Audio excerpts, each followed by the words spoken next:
Ito po yung ginawa ko sa stand ng cellphone ko. Ayan guys, good morning. Ayan,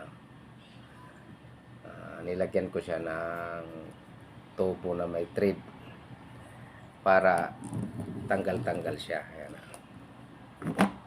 diba?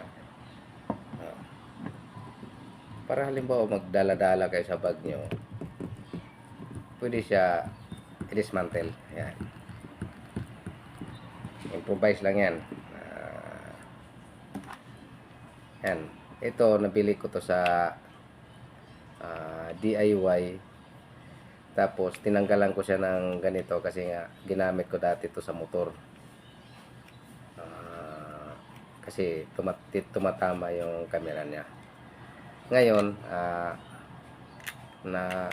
naisipan ko na gumawa ng stand para at least hindi na ako bibili.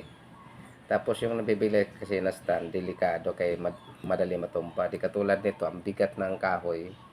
So, hindi talaga siya tatagilid. Ito, pwede siya rito. Kung gusto mo dito, pwede rin naman dito. Kasi naiikot rin naman ito. Kung gusto mo mababa, andito siya ilagay. Ayan, nakalagay. Pwede rin naman dito sa kabila. Pwede rin dito, pataas. Diba? Oh, thank you. Salamat.